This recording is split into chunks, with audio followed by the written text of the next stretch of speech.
Oh, well, we missed you all. Yeah. Good We, morning. I mean, skipped a week there. This is our first week we skipped.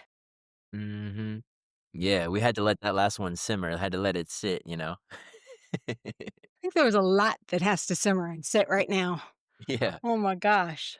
I'd say. Yeah, I don't know about the rest of you, but last week was intense. Absolutely.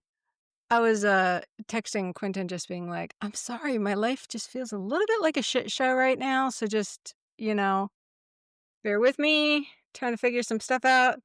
Uh, my sister-in-law was in the hospital. Found out she's got some heart issues, so we're trying to figure that out.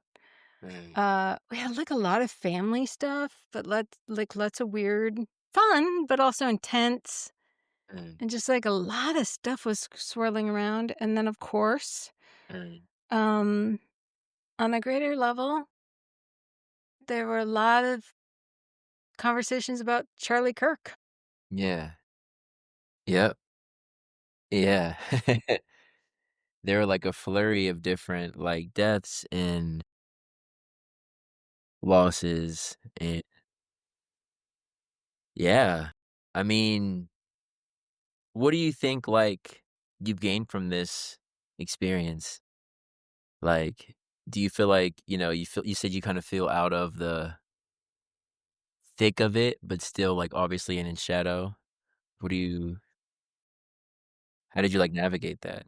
I think, like, that's exactly navigate is a great word, because I don't think that life is ever meant to be like this steady flow. Swami Satchidananda always said you have to learn to surf the waves, Mm. which indicates there's always waves. Yeah, yeah. And 100%. you become a good surfer. That's what he kept saying, like, you become a good surfer. He didn't say the waves go away and suddenly it's still water, but you Mm, become a good surfer, and so the waves don't bother you anymore because you're just surfing them. mm, And so I feel like that's kind of the key is, like, in the past, maybe I would have been a little bit more like, "No, I gotta stay on schedule. I gotta record. We got" you know? yeah.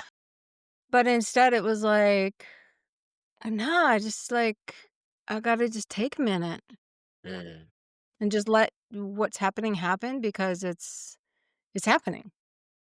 mm, So, it took a lot of energy last week, um,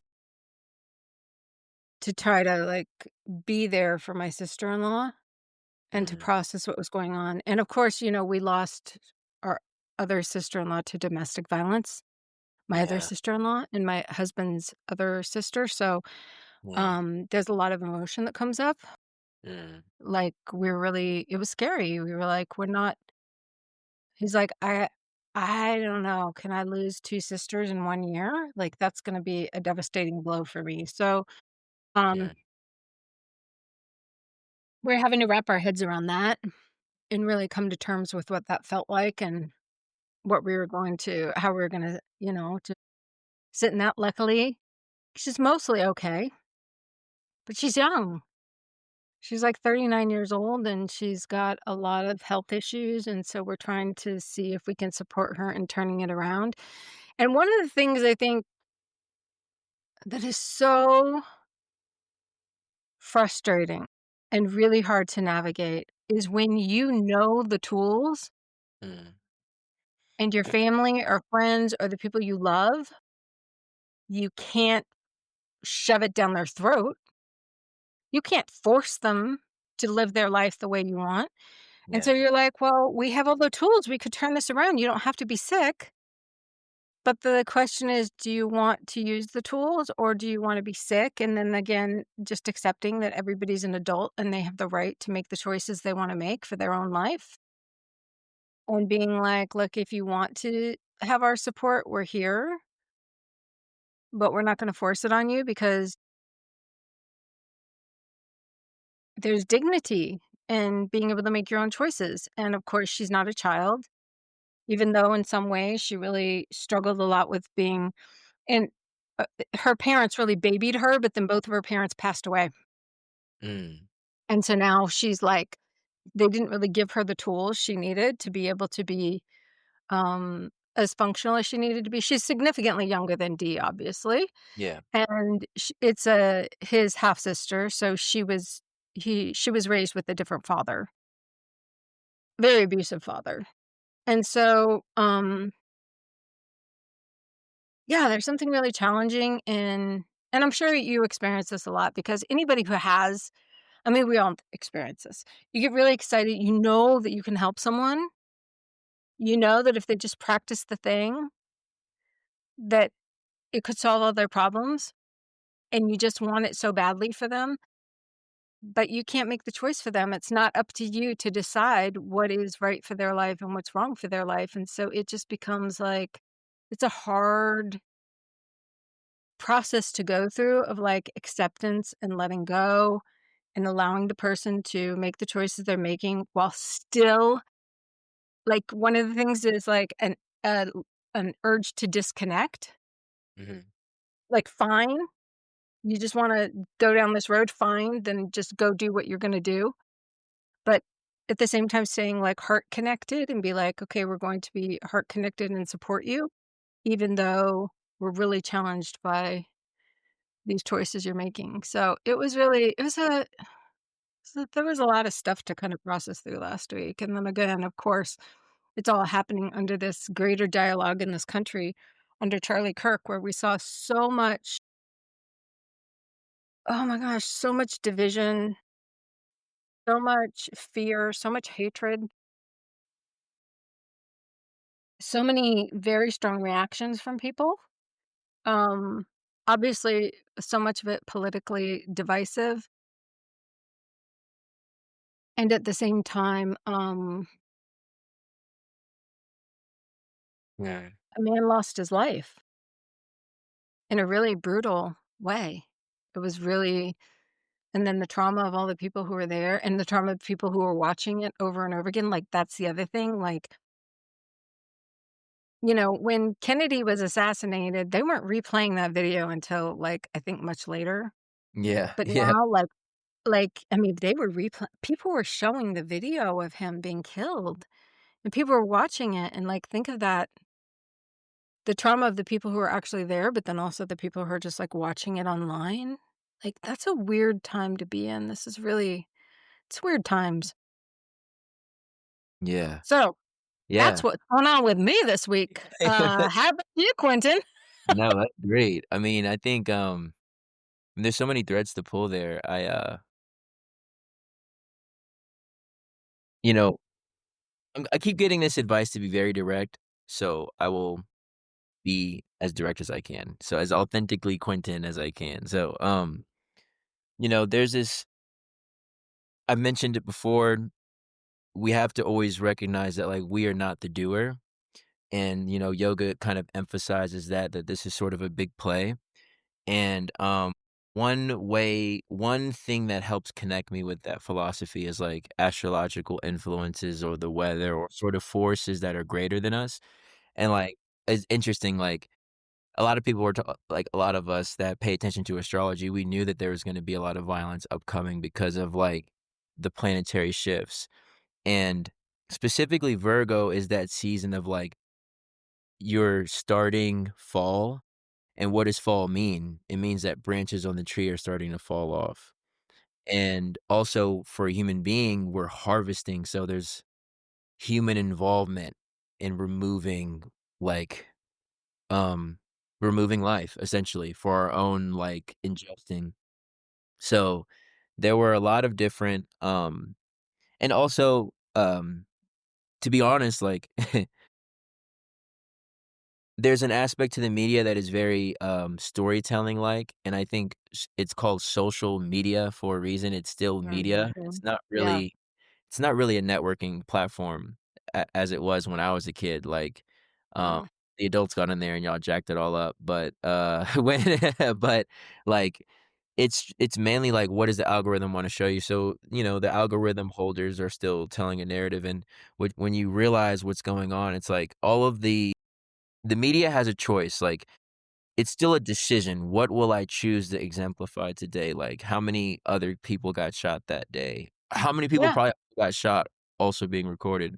But also, on a further extent, Like, anybody, like, get the woman who got murdered in the subway, or the Yep. school shooting, or, in Colorado, and also, like, the recent lynching. I haven't, like, looked into it. But then you also realize that all of these are topics that promote tension in between our people. Like, they're all, like, politically charged topics, right? It's like she's not just white and he's not just black. He's like a black dreadhead in a red hoodie in a subway, which has Mhm. been, like, very much, like, talked about. And also she's not j she's Ukrainian, right? Um, and so, like, all these losses of life are extremely terrible, and also we need to realize that, like, at the same time that just because like, these things are happening doesn't mean that we need to increase tension in between each other. There's this card in my little animal spirit deck, should give another shout out, Kim Cross, and it's called Wolf. And, wolf are very, like, communal animals, and they do kill. Wolves do kill other wolves, but generally speaking, they're, like, a communal, like, kind of that's why, we took them and made them dogs, basically. And, the emphasis of the card is tolerance, and it says, "Agitated wolf energy." Like, wolves are great humanitarian leaders, spiritual leaders, like, but they get into trouble when they think that everybody has to follow in their footsteps.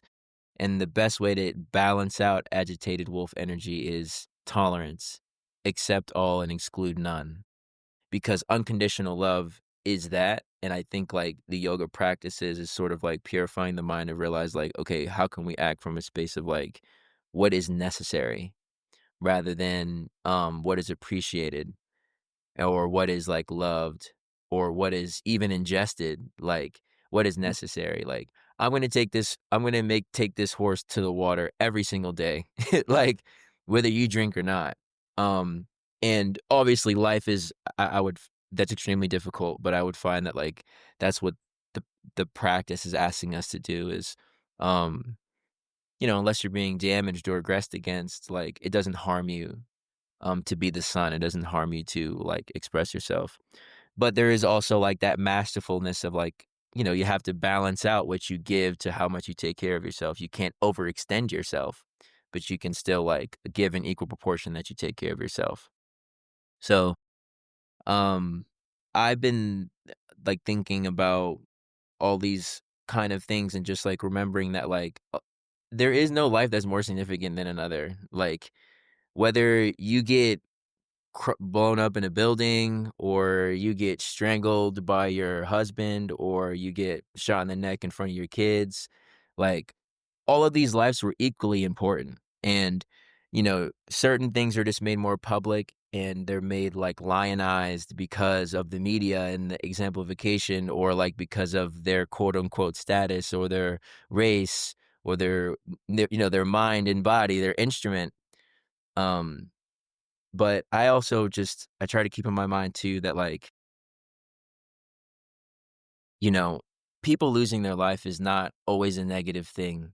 That sometimes, like, most major events in our world are by, like, young people that have been killed early, or like, or just the catalyst of life. Like, when people lose their life, it encourages those that are living to, like, live more boldly, to live more freely, and to express, like, our true nature. And, so whenever there's death around us, like, I try to or death, sickness, it's like, where am I taking life for granted? Like, what moment am I taking for granted? Who am I fighting with that I don't really have to fight with? And I wanna say, like, also, you know, all of these recent deaths are all a part of, like, a larger context, right? Where, you know, I really do feel like, I guess I should also say something too before I get into that topic. Like, Charlie Kirk specifically, like, I probably more than most have not most, but, like, I didn't, like, subscribe to Turning Point or anything like that, but, like, I knew who Charlie Kirk was before. Like, I heard him on Tucker Carlson, I've heard him on Candace Owens, and I've heard him on, and I also heard him host a debate between, Dave Smith and Josh Hammer at the end of the last, like, major turning point event.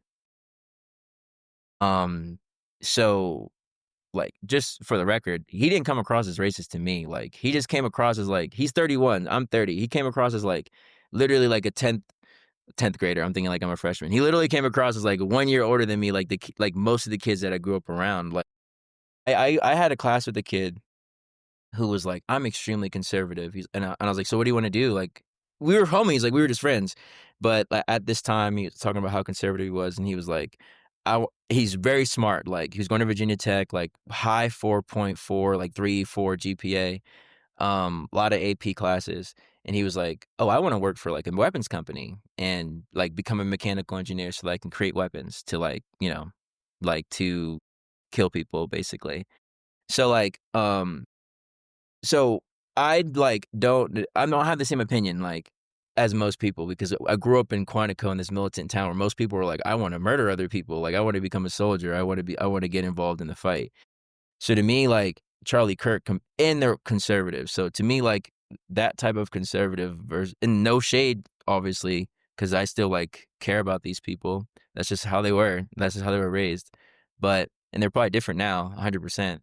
But, yeah, to me, like, a person who just wants to, like, talk to people isn't even, like, close to the same, like, level of that. Like, so, I don't know, I just when I, like, heard him speak and, like, especially, like, the debate that he hosted with Dave Smith and Josh Hammer over, sort of what's going on in the Middle East, it was, I don't know, it was kinda, like, heart opening for me because Dave Smith had already debated this person, and he'd already, like, really beat him on this topic, and he, like, as in they did a, like, Oxford-style debate, and they had, like, an audience vote on who got persuaded more, so, like, technically speaking, Dave Smith won the debate, like, by a landslide, and so we had him on to do the same thing again, so it kinda felt like a lob, really, to be like, "Oh, here you go," like and it was even worse than last time, like, he won even better. And so I think that, like, that was admirable given that, like, he holds the opposite position formerly to Dave Smith. Um, so anyways, so just him being young and him being close to my age and him trying to, like, have a political influence was a very, like, um it kind of, like, hit home in a way that, I don't know, like, it really impacted me for a couple days. And, so, like, all the folks that are out there, like, that might be, like, emphasizing people's response, like, it doesn't really matter because it's it doesn't matter what other people think about the people that you care about, like, for every person that you love, like, even Swami Satyananda included, like, there might be people that don't like them, like, there might be people that spit on their grave, and that doesn't mean that you then need to have any animosity towards those people. It might be difficult, but it doesn't need to, like it doesn't need to impact your heart, and then so any of these events, any of these politically charged events or hot topic events, like, try to take that with you, like, that no, like, rather than emphasize, like, how you might be hurt or how this other team now needs to be othered and needs to be, muzzled, like, you can just focus on, like, what is it in me that needs to be expressed in this short life that I have. Yeah, I mean, didn't really agree with Charlie Kirk on maybe anything. I don't know, probably 1 or 2 things, but obviously he did not resonate with me. However, I always think I'm gonna call it a political assassination even though he wasn't a politician, neither was Martin Luther King Jr. or Malcolm X, right? But we Yeah. still consider them to be basically political assassinations. It's so disturbing when people feel like someone is saying words you don't like, and therefore you need to silence them. And I've struggled a little bit with this because obviously Swami Satchidananda always said that words matter. Words hold a lot of energy, right? We think that like sound holds energy, words hold energy. He used to say a good thought is more powerful than a bomb, or that used to be like a saying. So I feel like yes, his words were powerful, but obviously it's when people go take actions off of the words that become problematic. But he was creating a movement among young people. I don't have to like his movement. I don't have to agree with his movement, but I do really have a lot of respect for what he was trying to do with his beliefs and the way that he was handling it. And I think that's partially why, I mean, obviously it brings up a lot of trauma for our entire country because obviously assassinations, political assassinations, it brings up a lot whenever somebody's assassinated now. Um, and we're not alone. I mean, it's not like we're unique for political assassinations, but whatever. We're just talking about Americans now. So, um, and it was surprising how, again, it's always surprising how politicized it gets. Because at the end of the day, this man was a father and a husband and a brother and a son, and he had a family. And you're right, like, any death is a difficult death, but obviously he also represented something to a lot of people, and I think that's, like, where it becomes, like, these deaths maybe it's not just that social media or the media, makes a bigger deal about them, like, I don't think, like I mean, back in the days of, the previous political assassinations when they killed JFK and RFK uh, or Robert Kennedy, and then they killed, Malcolm X, and they killed Martin Luther King. And then there was this whole slew of political or politically motivated assassinations.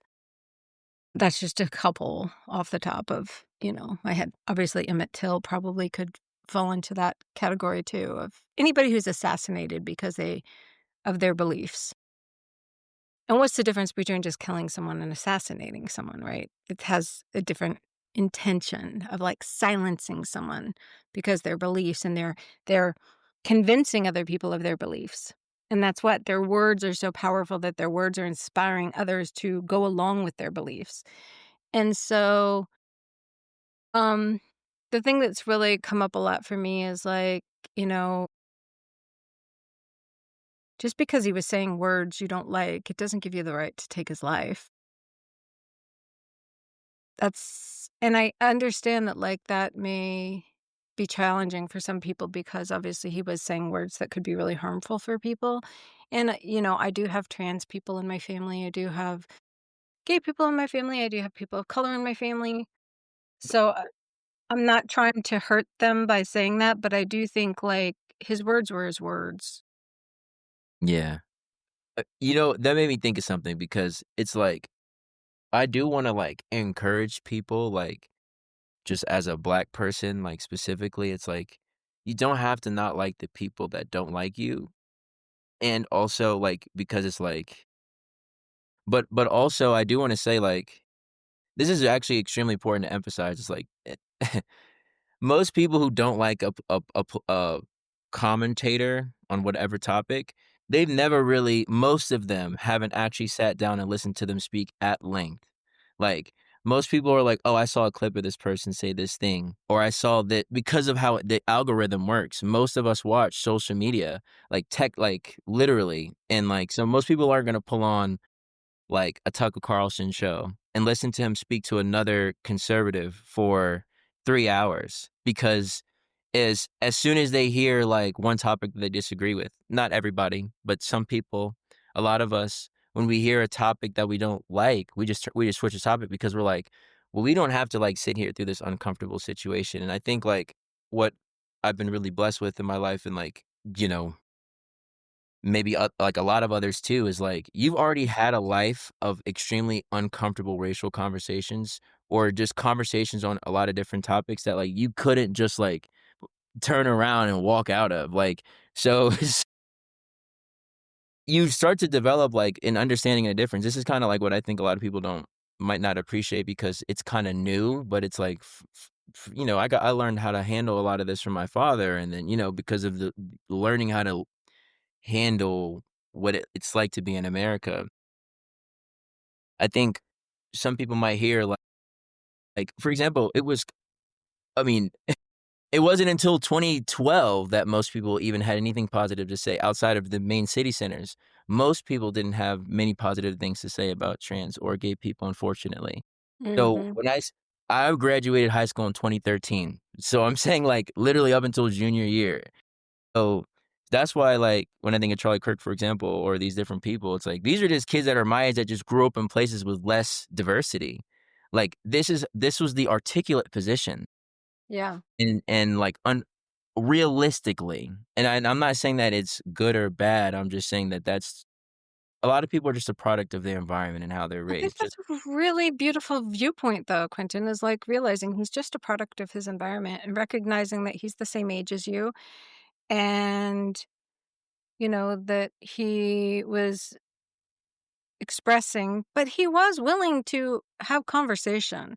And I think that's why he became really popular across the board, right? Everybody, I mean, even if he didn't like necessarily all of the things he was saying, I think he had a lot of respect from a lot of people because he was the one person who was willing to go in there and have a debate.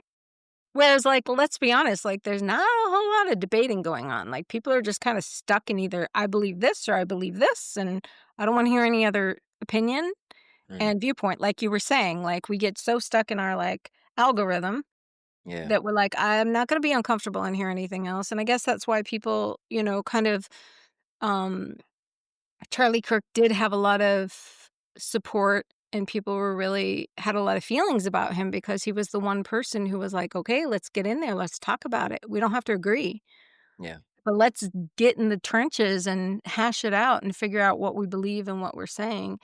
And so I think in that sense, I think it's really sad. yeah, It's sad. It's yeah. sad that we lost this person. Like this young person's life was extinguished so young because I think that he was for better or worse, he was willing to have the conversation, and that's not something we see a lot of right now, and it's just, you know and then how much are people going to be willing to get up and have that conversation again when there's that fear that someone will assassinate them if they speak their mind?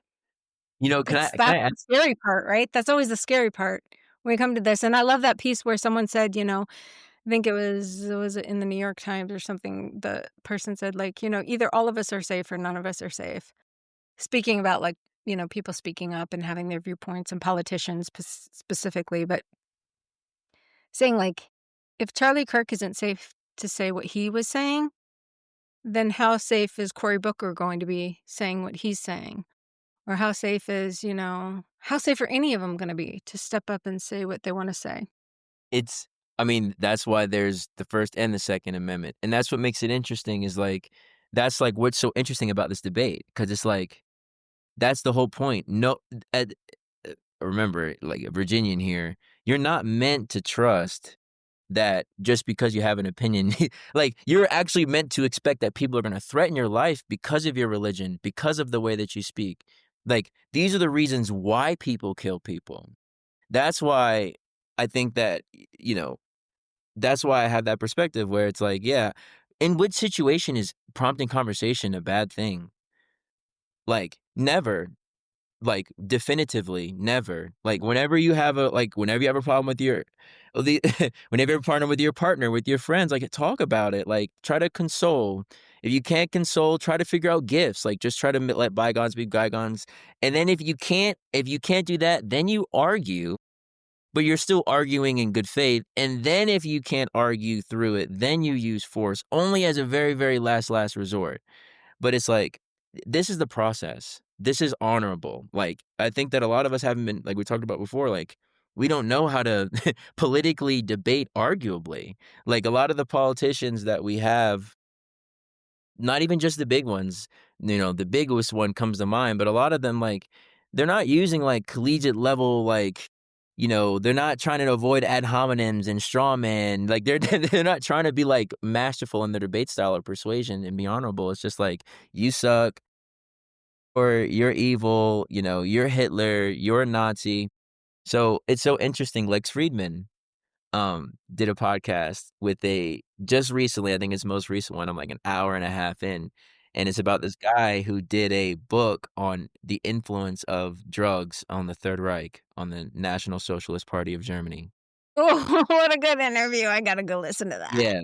Ugh. And I have some things here already that I think we're gonna play with and that I think I wanted to, like, kind of hone in on a topic because I do wanna emphasize the role of quote unquote drugs, in our society. We are not a drug-free society, and I think that, like, No, you even know, so it's close. like so people are sitting here like Super drugged out society, if super anything. drugged up, super drugged up actually, and, like and it's We're funny all be on so many legal drugs, it's, like, ridiculous. We yeah. are all so drugged up.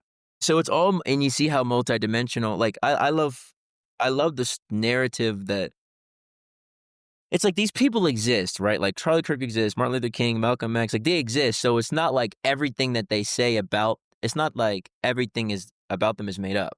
Like, I'm not gonna say that, but we do know that all literally, like, even Martin Luther King to the vast majority of the media sources was vilified. Like, God, it wasn't so like hated. yeah, so it's like everybody He wasn't popular in his time. no, there are many people, like, in Virginia, like, for example, that, like, were not were very happy when you get locked up, would have cheered people cheer I actually heard a podcast of a guy from Northern Virginia who said that when he was in school, he got the news that Martin Luther King died, and they all cheered. I bet. And not to I mean, let's remember So Martin Luther King Day, which was a federal holiday in Virginia, they made it Lee Jackson King Day. yeah.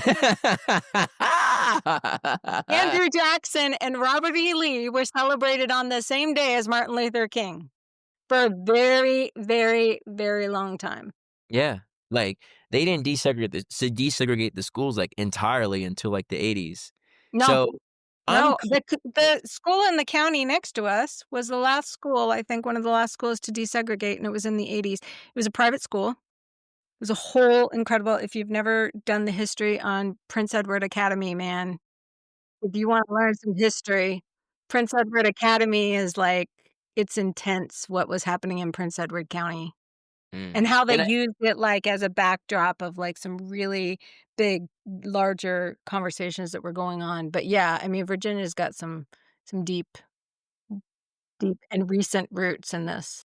And I always ask myself, like, why? Like, where did this come from? Like, where is the prejudice policy from? Where does identity like, which is a like a in a larger sense, it's like identity politics as a whole. It's being taught in school and it's being taught like through media, newspapers, radio, people that have official voices that speak in a funny voice, and they must know more than you because they speak like this, like next John, and then obviously you think you're in this place that's so benevolent, so that you're gonna like kind of believe these people. So when they say like things like, when the New York Times says, um, the crime rate's up in these communities, and we think it's just because of like, they just don't care about their like, they have access to things, sure, but still, like at the end of the day, like, aren't these people a little bit dirty? Like we know that like it's their fault, like kind of sentiment. And I think that a lot of the times, like that still happens till today, where like I said, like I'm nonpartisan, so I just call a spade a spade, like whether you're on my team or I'm not on any of the teams, but hypothetically speaking, if I'm on your team or not, I'm gonna call it that's the big joker, that's the little joker regardless. And so, like, when you say, like, over and over and over again that, like, that person's a Nazi for having the general views that most people had for the majority of American history, that makes me uncomfortable because I was like, if you're and the irony, of course, is like, you know, the main thing I try to live by is, like, love your neighbor as you love yourself and love God more than anything. Like, it simplifies things for me, and it's like, these are my neighbors, and, like, you know, all my superintendents were old white dudes from Virginia that graduated high school by '80. My first boss graduated high school in '77. My dad was born in '44, and, like, all these old dudes in my life, it showed me that, like, you can reach a point at which you transcend these things, and that's why, like, you see young people are the most affected, like, by a lot of these things, like, "Oh, this person said, oh, I saw a 2-minute clip of this person saying that gay people shouldn't get married,' or that, like, there's no such thing as men and women." And, or like black people, like some I don't know, something about black people, whatever. But but then they formulate their whole worldview about a whole group of millions and millions and millions of people slash followers based off of like minute clip here, and that's what the media has always done. It said, "Let me show you a flashy headline. Let me give you a little paragraph here, and we can use that to summarize all coloreds or all Negroes, and then that'll be our justification for our domestic policy and our foreign policy." Because at the end of the day, as long as the domestic and the foreign policy you know, that is the state's intention is being executed, then we can continue it. So when we look at drugs, where did a lot of the decriminalization of drugs also come from, and the quote unquote war on drugs, which has only made us more drugged up, like in practice, like that came from us. Oh wait, these parties that smoke weed and they mushrooms and all probably do yoga, they don't want to be warriors. Radha's parents, they don't wanna be warriors, so, like, what are the things that they do that we can criminalize? So I think that we need to be more honest and be more contextual, like, and this is me being as a Virginian, I think, trying to carry forward that spirit of, like, the state is never meant to be trusted, not because they're ill-intentioned, but because the system that it like, the premise of it is false, where it's like a group of older kids can decide the fate of younger kids.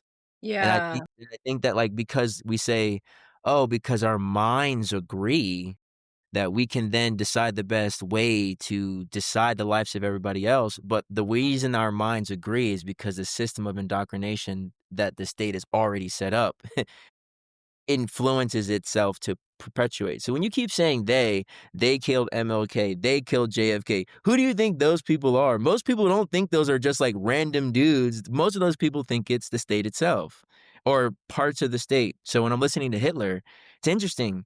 You realize like how many coups were plotted against Hitler. You like within the own German government. Like Mhm. they might have still been anti-Semitic, but they were like, something's wrong with Hitler. He's doing terrible things. But what I wanted to emphasize about that whole system was that, like, this historian's kinda going into, like, post World War One. It was sort of an anarchy system, and Berlin was a very, like, what we consider a progressive city. Like, a lot of, like, um, lot of drug use there. And, like, just, like, the general zeitgeist in the German community was, like, drug, but because there wasn't really much regulation. So, when the Nazi power so first, actually, interestingly, Hitler, when he was in the 20s, they already tried to do a coup. They all got drunk. He was very pro-drunk, and he was sober. He was the only one that was sober. He was a Hmm. vegetarian. So, Mhm. in German society, it was, like, high class to be vegetarian, and the reason why I'm emphasizing this stuff, I'll get to in a second. But, anyways, he likes when people are drunk because then you can manipulate them easier. So they tried a coup. And during that coup, some folks got shot. He almost got shot, and then one of his main guys got shot and became like a morphine addict, which was later on important in like when they became in pattern. But Yeah. then that was when Hitler was in jail because of that coup. That was when he wrote Mein Kampf. And then like so, but anyways, it was interesting because as yogis, it's like, I always say this to my friends, I'm like, a lot of the times, like, a lot of people focus on the materialist because, like, when you watch the media and you listen to school, you think it's like a materialist fight. But a lot of people are driven by their ideology and their, like, for lack of a better word, their, like, spiritual clarity. And it's interesting, like, you have this person, and I say to my friends, I'm like, the person who can do the most harm is like sort of the imbalanced yogi, or like the person who has a clear mind and is very determined, but is determined to do bad things. Like that's Mm. what like in like in Hindu scriptures, that's like what defines a lot of the powerful demons is actually their discipline. Yeah, And it's actually like they were great yogis that kind of used yeah, their powers for ill. yeah, not So like evil, crazy people that are irrational and have no power. It's actually the powerful. it's so that was an interesting tidbit because it's like, obviously, we encourage, like, eating cleaner, trying to be clean. Like, they had this perversion on clean, on Saucher, on purity, but Hitler, like, hypothetically exemplified that he didn't drink, and it wasn't until much later Yeah. into his life that he did drugs. But sort of like, I think that there's something to that where, like, sometimes you can be so good you're bad that, like, a lot of people feel like they're the good guy and that they're doing the right thing and that they have the right values and that they're protecting the right things and that they don't do other things that other people do, and still, like, they're pointed in a direction that harms others. And I think drug use is a really, like, the inappropriate use of drugs is a really good tool for, like, people to, like, think that you're doing the right thing, but then that, like, perversion happens, and then you move in the wrong direction. Yeah, that's really interesting because I think, the mind can be really powerful. I mean, there's no doubt that Hitler was a great enroller, and he was very powerful in his thoughts and his deeds, and it's not unusual when you see these really powerful people that they do have some sort of discipline about them that is like this yogic discipline, but I think that's why, the Yoga Sutras of Patanjali, like, when you look at the 8 limbs, yama Mhm. and niyama are the Yeah, first, number 1. Yep. right? Like, clean up your act. Like, Mhm. make sure before you get into these other practices that you're living a clean life, you've cleaned up your mind, you're living according to some sort of, um, creed that will keep you from going down a difficult path, because once you start honing the mind, um, I always said, for me, as somebody who does struggle with mental health issues, like, my mind's so powerful that it can go sideways really fast. Mm. Really, really fast. So Yeah, if I don't keep, like, a tether on it and make sure that it is balanced and going in the right direction, because I do have a powerful mind. You cannot be meditating for as long as I've been meditating and not have some sort of ability to control the thoughts. Like, yeah, it's really amazing to me how many people don't have that just basic skill. Like, to me, it's just, like, obvious. I'm not alone. I mean, I live in a whole community of people who've been meditating for a long time. So this idea of controlling your thoughts is pretty basic. And of course, I grew up with a lot of kids who did the same thing. So, but if it gets turned in the wrong direction, man, it yeah, happens really fast. Like, it can really derail things really fast. So that's why I'm always like, "Ooh, I don't have the luxury of mhm, letting my mind go to negative places." That is not a luxury that I have. yeah, Because if it goes into some sort of negative, hateful, you know, dark space, then it's powerful, and it will mm. start manifesting and creating, like, really, like, my Ooh, world will become really dark really fast. I think you know what? Okay, so that's a good Virgo analogy too, where it's like, what are the things in our lives that cause our mind to go into these dark places? Like, and then it's just like those are the things that need to be removed. Like those belief systems, those thought patterns, like that, you know, almost have almost like a subconscious. And also Virgo is an earth element, so it's like about the material. So people dying in this way like makes more sense. Maybe there might be financial loss in another way, maybe loss of freedom in another way, but loss of life is a very materialistic and um way to look at it. So it's like what are the beliefs materialistically about the people, like just the bodies around you and the life around you, the things that you eat, um that is impure, like that you continue to ingest. And yeah, so I find like all of us kind of got confronted. Like in my own personal life, I got into an accident. Wasn't a bad accident, but I didn't have insurance. And that was the first time in my life I've never had insurance when I got into an accident. Yeah. So I'm just living in faith right now. Like the lady hasn't really hit me back. Um and obviously it's been a while since that happened. That was in early September, so, like, I don't know how much it's gonna cost, but I told myself before that I don't believe in insurance. I think it's a scam, and I'm not comfortable with participating in my own scam. And it's so cool, like, this is, like, I'm married to like, the example I mean, there's so many examples. It's like, last time I had something happen to my car, something popped up, hit my gas tank, and cut my gas tank. The next time my insurance came, it was literally the difference. Like, I paid the deductible, and they paid, like, 1,800, and then the next thing my insurance got renewed, it was 1,800 more expensive. And I was like, "Oh, well." Savo had already, like, checked out, and I said to myself, I was like, "This is what I wanna believe, like, if something happens to me, I can handle it outright." Like, I'm not interested in this scam because it's not well-intentioned towards me, so it's, like, poisonous, it's like and so anyways, But it's so interesting. Can I just jump in here? It's so interesting that you keep using this word scam yeah, because you're not able to just say, it's not for me. It's like you want to label it something negative to make it okay for you not to just be like, I don't want to engage well with that. But if you call it a scam, it makes it quote unquote bad, negative, where somebody else might be totally into like, okay, I'm fine. I like insurance. I want to have yeah, insurance, which is totally fine too. We don't have to label it anything. We can just be like, some people want to have insurance. Some people don't want to have insurance. It's up for you to decide what works best for you.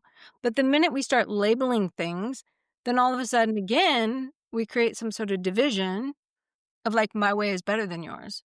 mm. My way is the right way, right? I'm doing things the way it should be done. And that's like such an interesting, I'm not trying to call you out here No, no, no, because no. every single frickin' one of us do it every single day. We label things all the time. And that's what yoga's talking about is when you are labeling things, when you are giving energy and stories and creating something around something that can just be neutral, everything is neutral. The only thing that makes it not neutral is the story that we give it. 100%. And so we give it all these stories, and that means your insurance or Charlie Kirk.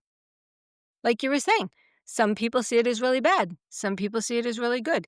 Is it bad or is it good? No, it is neutral. It 100%. is only the story that we give it that then therefore makes it something other. Because the truth is, the universe is just this neutral space. And Mm, so we just get to choose, like, is this serving me? Is this something I want to engage in? Is this something that benefits me? Or is it something that's not?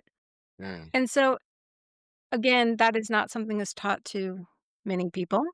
mm, I wish we could teach our kids in school this, like from, kindergarten on. They were just constantly being told, like, the universe is neutral.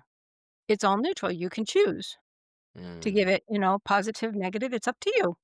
Whatever meaning you give to the universe, it's all up to you. And so I think that that's really a powerful it's a powerful core of yoga. mm, Swami Satchidananda used to always use the example of electricity. I think maybe I've talked to you guys about this before, where he would say, if you put your finger into the electrical socket and get electrocuted, you're going to say electricity is bad. Oh mm, my God, that was horrible.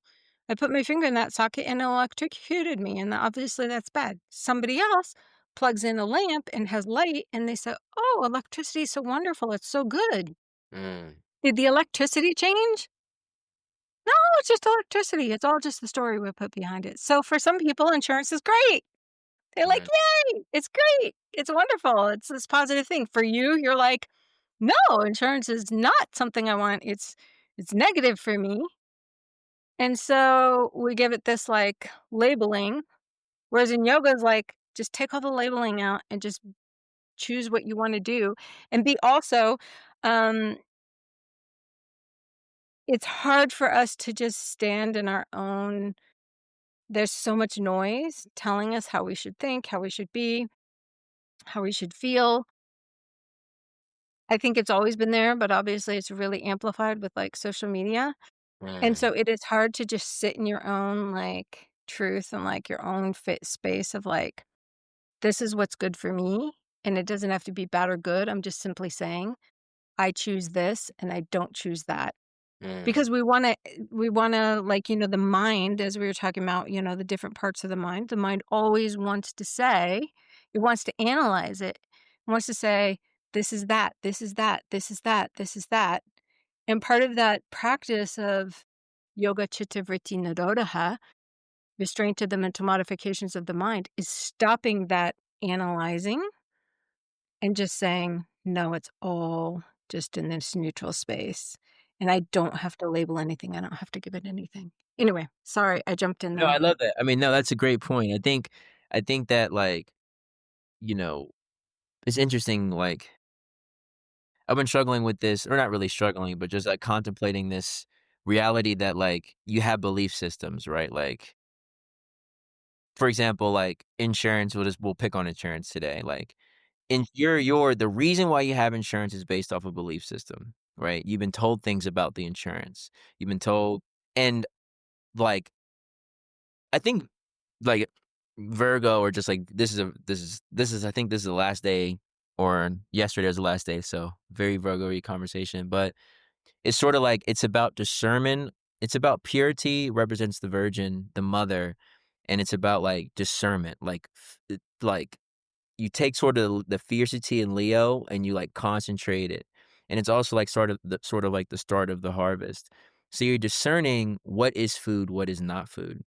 I don't know, so that's kinda how I look at it, where it's like, what belief system is food and what's not food? I might not be right entirely, like, but you still have to, like, go through that process, and I think the mind, a lot of the time, the mind and the ego it'll decide, it'll say, like, "I like apples.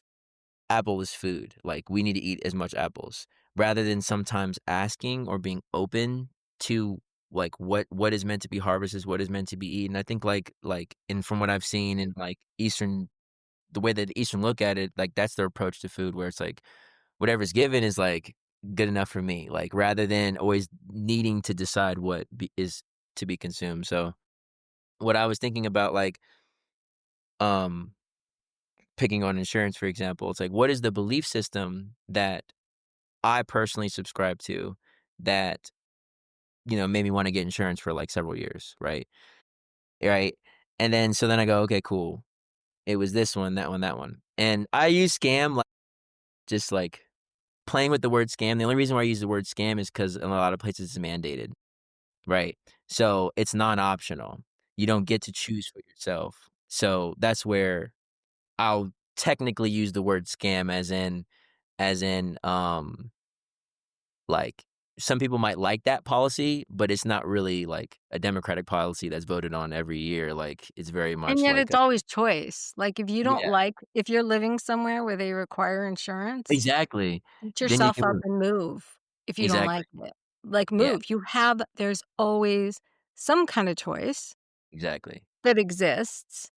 And yes, exactly. maybe that move is challenging. Maybe it's gonna take you a little while. Maybe you're not gonna get there overnight. Maybe you're gonna have to overcome a lot of things, maybe financial things and familial things, and maybe social economic things are going to hold you down.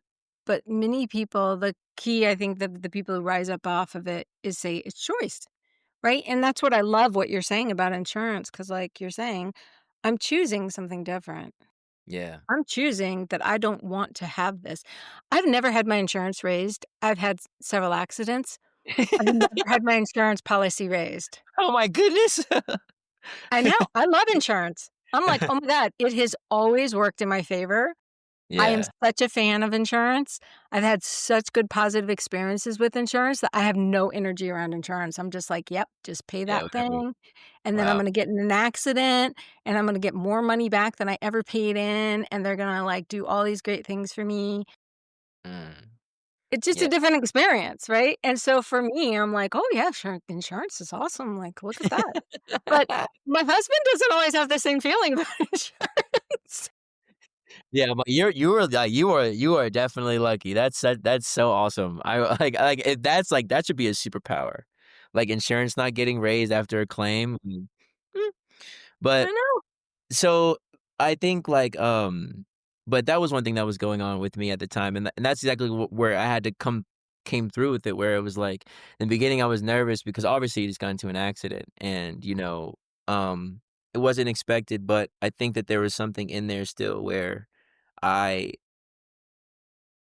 you know, responded in a way that I usually don't, where I was worried for a second. I was like, "I'm usually not that worried about things," and just feeling like, Yeah. "Okay, this is something that's still in me," and, like, then I had to remind myself, and then I have a Leo buddy. I like repping Leos because I just like repping the energy where he's in a similar he's like, "I got an AMG, you think I got insurance?" Like, "Heck no, I I just get it to get off the lot, then I cancel it, and, he's like, "I'll just pay for it if something happens or just drive safe," and I was like and he Mhm. was just like and I was like, "Okay, yeah," but he said it to me, but it was more so like me saying it to me, just kind of reminding myself, like, don't cower, don't fear, don't, because when we start to go into those negative spaces, that's really the problem. So to me, it's like the challenges are neutral, like the quote unquote obstacles, the waves are neutral, and it's how you choose them, how you choose to ride it is what makes it fun. Like, what's the belief system that's going to get me like through this wave, and realize like, okay, maybe this belief system is actually making me crash. Like maybe this is like not sure footing. And how can I tell Mhm. that I'm crashing? My mind is like all over the place and it's losing its calmness and it's so cool you use the surfing analogy. My homeboy that I met out here, a yogi too, he surfs. He really loves surfing. And it's like we live in Colorado, but really loves surfing. But he's like nerdy like me kinda. So he likes talking about surfing. So I've been using this analogy a lot, like, since I learned it, and I think it applies to life excellently, is oftentimes we'll have an issue, and we'll be like, "Okay, cool, I'm done," and then something else will happen, and we'll be like, "No!" "Look, please, like, why me?" It's in here. Checked him like a box and that was done, right? Done, and then you get through that, and then something else comes, and you're like, "Alright, why what's going on?" So what he told me was, and this is what surfers know. First of all, surfers know where waves are. I thought that was an interesting aspect, like, you can see a challenge, like, coming, like, okay, and usually, the reason why a wave happens on the surface is because that's where the seabed is raised. So there's a blockage there. So it's like, okay, there's a blockage there. That's where the wave's gonna come. All right, cool. So that's where they hang out. And then waves come in sets of 2 or 4. They never come singular. Ooh. So I've waves never ever noticed that, ever. yeah. Because and he's telling me that, he's like, "So that's what you know, is that you miss first one, you get the second one," and then so now Wow. and usually when you see surfing clips or something, it's like just them catching the wave, and then the next Yeah. wave, you really see that but yeah, he was like, "That's how it goes." And I'm like, "Well, we came from the ocean," just thinking about water as life and just these using these elements as teachers to help us navigate our own life. And, so you I'm saw sorry, that I just gotta stop for a second because you just blew my mind and yeah, I yeah, have to please. focus again. Like, we were just in the ocean, and I was in the ocean with my dog, and he loves the ocean. He's so passionate, hence and, like, will jump in any ocean, but he doesn't really like the waves because 'cause they're kind of intimidating, so we're learning how to jump over the waves, and I'm just thinking, like, I'm sorry, I was just thinking, what, they come in 2 or 4? So, like, when that big wave like, when that wave comes, Mm. that surprise kind of wave, that I could be prepared that another one's gonna come or maybe 4 are gonna come. Yeah, yeah, yeah, another 3, like, Changed my whole life, Quentin. "He changed my opinion." This many years old before I realized the waves came in 2s and 4s. It's is and there's something about play and work that teaches you the best lessons that, like, no Yeah. book can teach you, and I think there's a show called Avatar: The Last Airbender, and, like, that's what it's all about, is, like, he just wants to play in all the elements, and when you play with fire, you learn things about fire that you can then use to your mind, like, "Okay, wait, fire is more perfected," or, like, "It's more powerful when it's concentrated." Or, like, all these different things, like, how do you like, when's air best? When's water best? Like, and then so yeah, play is a really cool thing, I think work too, like, you meet these old dudes that, like, know all these interesting like, you ever, Swami Sachinanda would talk about repairing cars and using that as an analogy, and, but yeah, like, just it's just so cool how also some of these things are, like, right there out in the open. Um, and even when you see someone surf, for example, like, A, it's a skill to learn how to ride the waves, A. Yes, it is. Then Yes. you have but what does the skill open up to you? It's interesting. It opens up to you larger waves. And isn't that this path? It feels like to me like the challenges get more acute almost.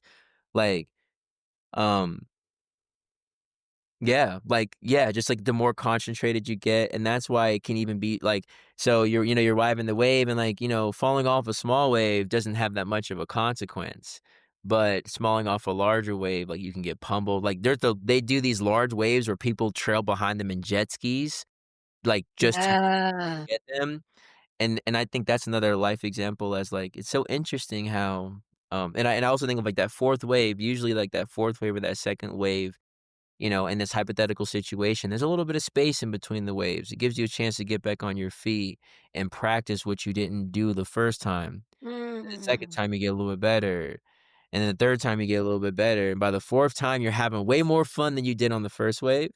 And you might be able to go further and hold your balance longer. And that's all surfing is. And it's interesting because using the surfing analogy, no matter what, you get off balanced. Like, you have to get off the board. Even the nicest waves, they all crash and crumble down, and you go down. And I like, Yeah. the menstrual cycle reminds me of that. I think that reminder of, like, you have your highs and quote unquote lows, but it's all fun. Like it's all a part of the play. It's all like good. And I think like when you're, just as someone that's with a woman, like you get to ride those I waves. guess Those it's all fun. it's so fun. You can learn, and I think that, but in all honesty, like we talked about something is terrible like domestic violence, and I'm very sorry, but um, Yeah.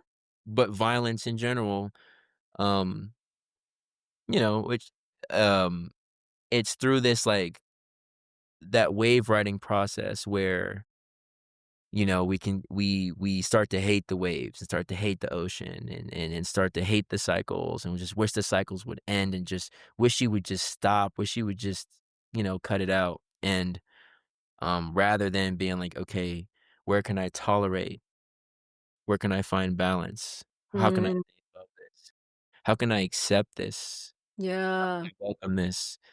And I think like for you, you're like, I got, me, I'm more confront, I like I like confrontation a little bit, but I don't not in like a sadistic way, just, I just realized there's a little bit of growth there. So, like, for me to get out of the diagram or the diaphragm, I had to use that word scam for a second to get out of the insurance frame of mind. Yeah. But really, it was to have the belief system that you'll be taken care of, you'll be okay, you don't have to worry, you'll be supported.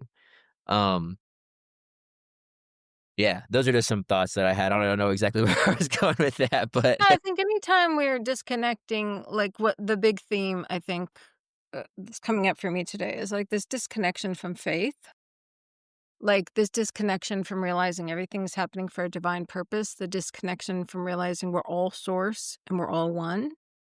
That disconnection is going to lead to so many breakdowns of stuff. So the disconnection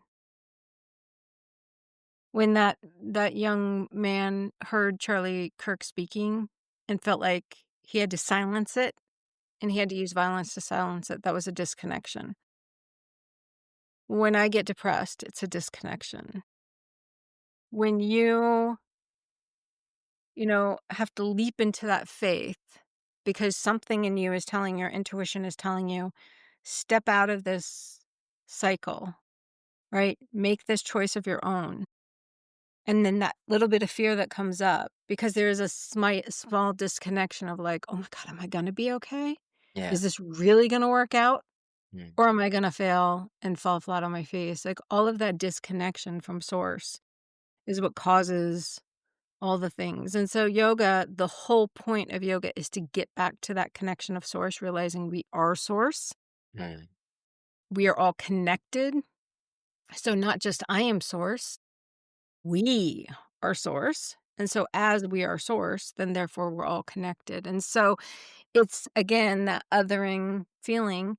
And that's what I guess is both beautiful and heartbreaking about what happened with Charlie Kirk, because there was a lot of othering, but there was also a lot of like, "Hey, we're all in this together." Mm, Like, so you saw both voices coming out of people just being like, speaking up for the loss of life of this man, but a lot of people were angry and disconnected, and so, like, that dichotomy or that difference between, like, us all being connected or disconnected. What does that mean, and what does that look like? So I think, like, again, our favorite thing, what is the fastest and easiest way to connect with source and to get that sort of, like, inner feeling about it? Meditation. mhm. I know that Quentin and I are big fans of meditation, but, like, it's just such a powerful tool in a lot of ways. I mean, there are other ways you can connect with source. I love in integral yoga, they have, that's one of the things I find really beautiful is like, the different paths that we have. So you can use japa yoga, repetition, of divine names. You can use bhakti, where you're just expressing that love and devotion. Um, you can use yana yoga, where you analyze it all and say, what is true? What's not true? Who am I? You can use karma yoga. You can just serve it out, right? Some people right now just want to go serve. They just want to be there in like service. So whatever way you find to deal with whatever the disconnection feels like, and the disconnection. I mean, it feels like pain. It feels like sadness. It feels like grief. Um, I would love for us to kind of put grief in a Yeah. upcoming podcast. I think grief is really something that we could talk about because I think there's a lot of grieving going on. But anything that you're feeling, there are tools that you can use that are really practical, and they don't all have to look the same.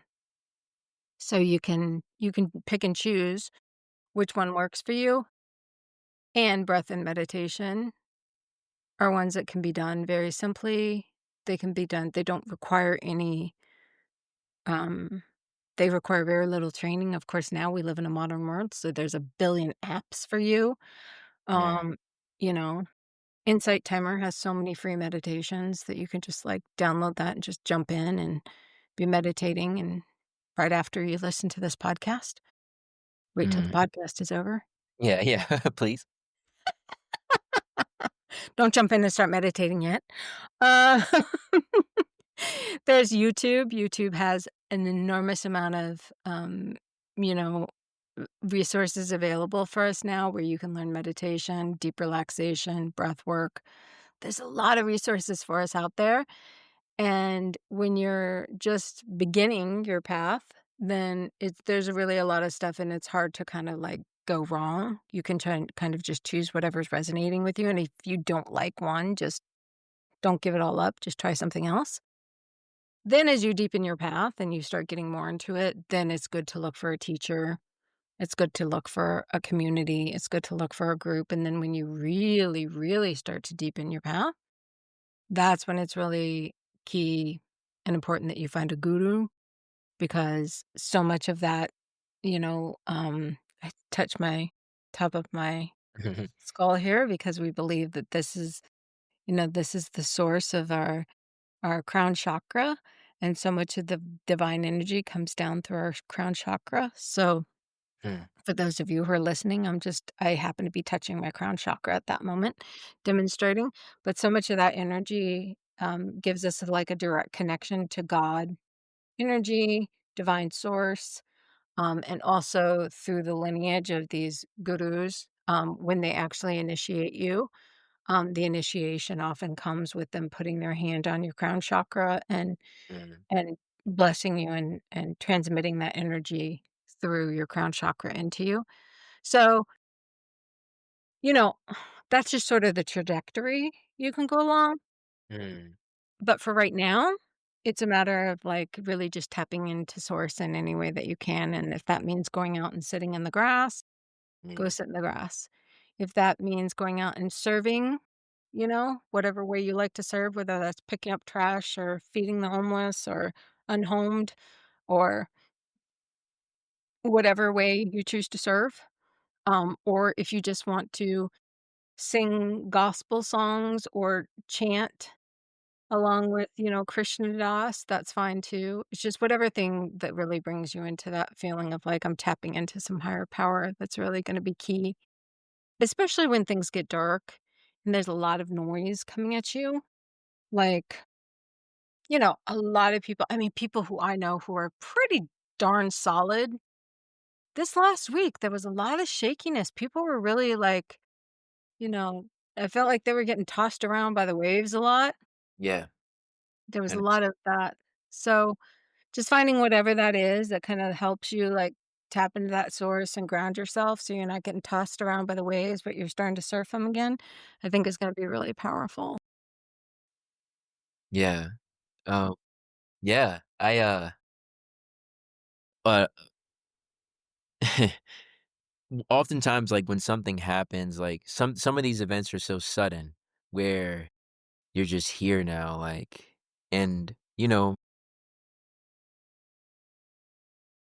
we're just kinda, like, referencing, like, these are just some people that died, obviously, but, brothers get people people get shot every day, people die every day. Mhm. So but just that mindset of, like, okay, like, what can you do if you get the call that someone around you has passed away or is sick or or whatever, you might be in a lot of financial strain and, um, Rada said it earlier, and it bears repeating that everything is neutral, right? Even all of the terrible things are neutral, happening to others and including yourself, and I think the challenge is, the fun in the ride is what am I gonna think? Like, I'm gonna think. You're gonna think about it. You're gonna ponder on it. You're gonna go through a whole grieving process, which we'll talk about later, but at a certain point, you're gonna get to a point where it's like, "Well, how am I gonna wear this? How am I gonna, like, keep this on me?" And, um, one advice or that I don't think we mentioned here is, like, party boxer bhavana, which is Yeah, just good whenever you're one. experiencing a negative thinking pattern, it is important, interestingly, to, like, actively try to cultivate positive ones, and so, you know in any of these situations, it could be like, "It's bigger than this," or "There's something here that I can't see. I can't see, like, the collateral beauty that might manifest from this loss that I'm experiencing yet." Like, using Virgo as an analogy, like, that might have been your favorite branch on that tree that just fell off that tree, but you know that winter's coming, and it's for a greater expansion and growth in the spring. And I like to pair astrology with a lot of yoga, because a lot of them also had astrological understanding, but consciousness is tied to a greater force. It's tied to the seasons. It's tied to, it's not localized in just the body and things that influence it. And so you'll get hit with waves like we're like schools of fish. It will get hit with like waves of certain thoughts all at the same time, um and it'll manifest on a societal level, like, in these different acute kind of ways.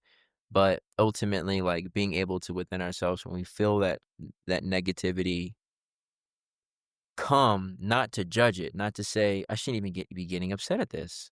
Like, usually this wouldn't even bother me, or, rather than judging the fact that the emotion's coming, and even judging the response, the reflective response that you had, because at that point, there was no other way for you to respond to that. If you Yeah. responded violently, if you responded angrily in a way that you didn't anticipate, like, that also Judging is judging. judging is judging. So, we don't do that. We just say, "Okay, that happened," and also have faith that maybe I snapped at that person, went outside of my bounds, but, for a reason that I can't see right now, and I don't have to judge myself and say, "I'm a terrible person for not meeting my principles on X, Y, and Z." Rather than "No, no, no, I'm a being, I'm a living being going through this continual growth process, and I'm designed to crash." Part of the fun is the crashing. Part of the fun is meant to be the depression and the aggression and these Yeah. different things, but also realizing that it's just part of the process. So, our minds will keep us there, keep us in that state because we can remember. um, rather than being like, "Hey, let's move forward. How do I wanna now, integrate this into me? Like, how do I wanna integrate this experience into my lived experience?" Like, and it's funny because the more that we act in a way that we don't expect ourselves to act or get put into situations where we never thought we were, it gives us a greater capacity to, like, weather the next storm, to be more tolerant in the future, to be like, "Ah, some people like insurance, some people don't, no big deal," like, and just have that "'tis life" approach that Which even goes along with death. I mean, there's cultures where death is not considered a negative thing. It's a Mhm. liberation. Yeah. I mean, But and this that's is what the negative part. And when yeah. people die, it's actually celebrated because they have been liberated now. So even something that we just give it as a, we give it as or it's a given that death is negative, it's a loss. It is also a choice, a cultural choice that we make and a significance that we put behind it. And we know that because we know that there are cultures where that is not the case. And so obviously then it is the meaning that we give behind it.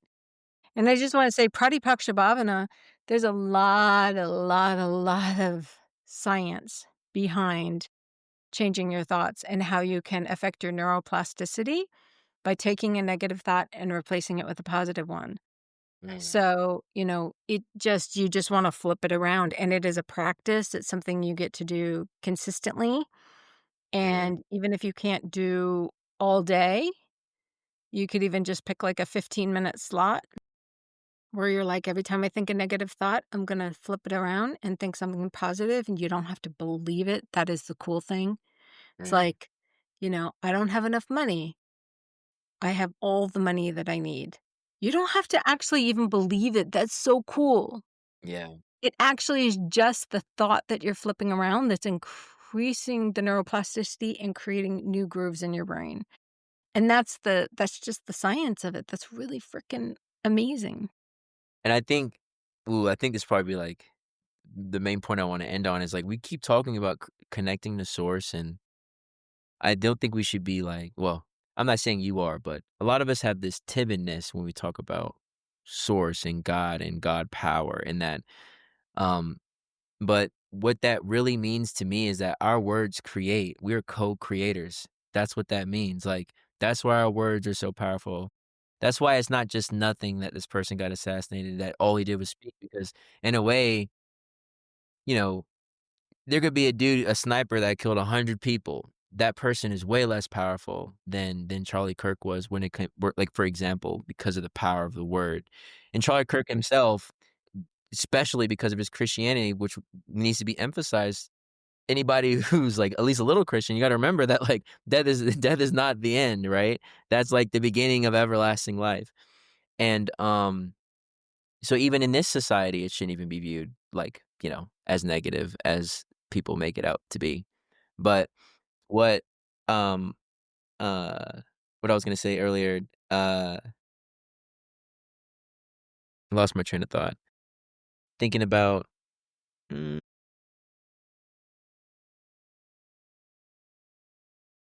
hmm, it'll come back to me. Point though, I mean, and not to shame anybody who does feel like it's negative right now. This is Yeah, not yeah, about shaming you or spiritual bypassing or anything like that. It's just saying there are different ways of looking at things and different perspectives. And so just keep your mind open to the fact that there are different perspectives and that everything is subjective, not objective. Like everything is filtered through your own mind and your own belief system. And that's what gives it meaning. It's not just a truth or a given.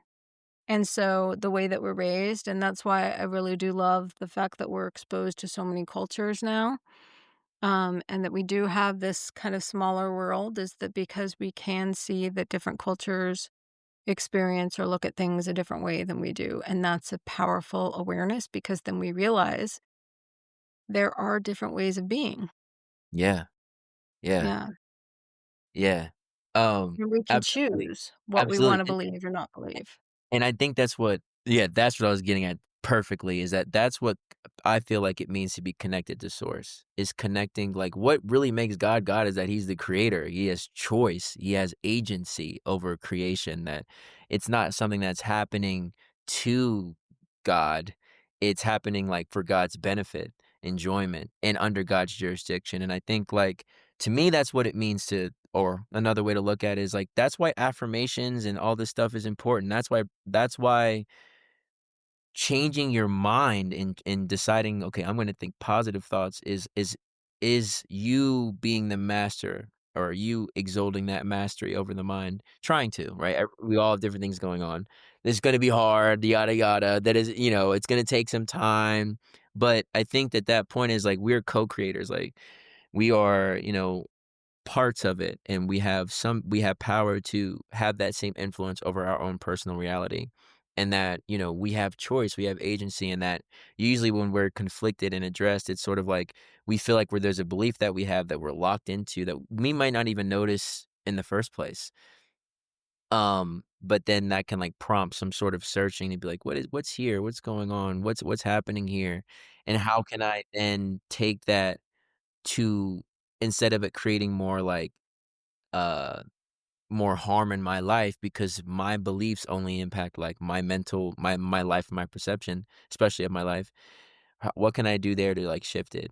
And so like just like a real simple one is like we use the monetary problems. I think like just one when it comes to being like just feeling connected to source or connected to life or feeling connected to the earth or connected to that power within us to actually create our reality. Um you can just be like, Swami Satyananda's one phrase that he used that I really liked is like, "We just have a limiting belief on what a human being is in the first place." So what Swami Satyananda would say is like, "We are universal beings." And I Yeah. and I think when you think that everything that happens within you influences the universe because you can't prove to me that it doesn't, like, Yeah. that's a really great way to connect to source. Having that discipline, looking at yourself and being like, "No, it does matter what I do. It does matter." Whether Yeah. you meditated for years like Radha, meditated for a couple years like me, or haven't done it at all, or, have no just all your thoughts, every single one of them, like, have an impact.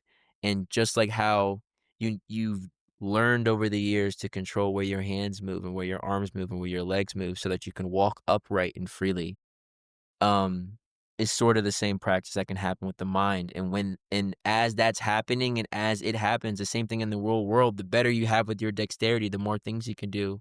And the more flexible and durable your mind is, the more that you can accomplish. So, yeah, I'm a universe. Whenever you're feeling down, that's like a good little generic one where it's like, "I'm universal being, time out. This is all beneath me, like, I can handle this, I have what I need, I can figure it Yeah. out, like, a solution's coming. If a solution doesn't come by this date, then the deadline will be shifted, or something will happen, and you can operate with confidence." Um from that, and I think the more that you meditate, the more that you practice these things here and there, the more obvious it gets. But you are meant to crash and go under the waves and forget for a second, then come back up, be on still water for a while, and then when the wave comes, you know exactly what you can do. So, that's why we made this podcast too, to help you ride those waves, right? Exactly. That is so beautifully said. That is really beautifully said. I think that I would love us to just end on that note because that was beautiful. Thank you. Yeah. You're beautiful. You bring it out of me. Thank you, wise man. Vice versa. Oof. All Thank right. you. Well, thank you for another exciting and wonderful discussion. I appreciate you so much. Appreciate you too. Peace.